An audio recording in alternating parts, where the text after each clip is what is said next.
Malala's magic pencil.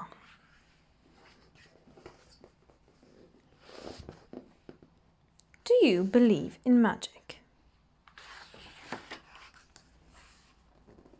When I was younger, I used to watch a TV show about a boy who had a magic pencil. If he was hungry, he drew a bowl of curry and it appeared. If he and his friends were in danger, he drew a police officer. The boy was a little hero, always protecting people who needed help. How I wanted a magic pencil too. If I had a magic pencil, I would use it to put a lock on my door so my brothers couldn't bother me. Stop time so I could sleep an extra hour every morning. Erase the smell of the rubbish dump near our house. And I would use it to make other people happy. I would draw the most beautiful dresses in the world for my mother, the best buildings in the valley for my father, so we could open many schools where children would study for free. A proper ball, so my brothers and I no longer had to play with an old sock stuffed with rubbish. Every night before I went to bed, I wished for a magic pencil of my own. And every morning I would wake up and check my cupboard. But the magic pencil was never there. One day, I was throwing away potato peelings and eggshells at the dump.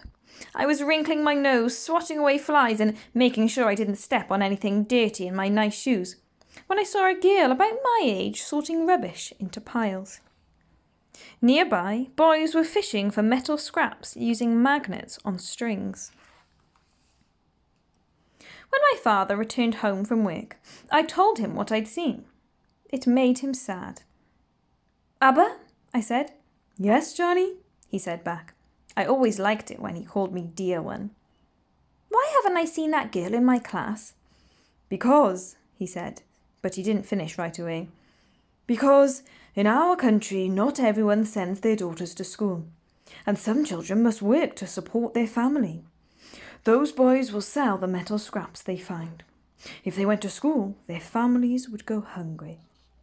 School was my favourite place, but I had never considered myself lucky to be able to go. My father had always said, "Malala will live free as a bird." Now I wondered how free I'd truly be. That night I thought about families who didn't have enough food, and the girl who couldn't go to school, and even about how, when I was older, I would be expected to cook and clean for my brothers, because where I came from, many girls weren't allowed to become what they dreamed of. I knew that if I had a magic pencil, I would use it to draw a better world, a peaceful world. First, I would erase war, poverty and hunger.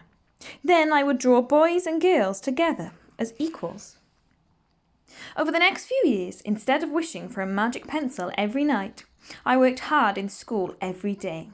I wanted to be one of the top students in my class. But soon, powerful and dangerous men declared that girls were forbidden from attending school. They walked the streets of our city now. They carried weapons.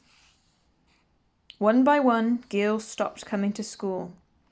"But where are the students?" "They don't feel safe here anymore." How could a few men stop all the girls in our valley from going to school? If more people knew what was happening to us, I thought, they might help. Wishing wasn't enough. Someone needed to speak out. Why not me? I wrote about what it felt like to be scared to walk to school and how some of my friends had moved away because of the threat they faced in our city.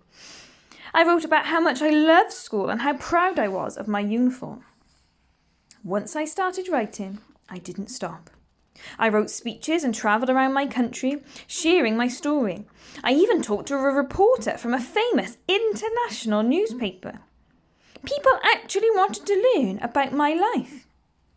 I spoke for all the girls in my valley who couldn't speak for themselves. My voice became so powerful that dangerous men tried to silence me. But they failed.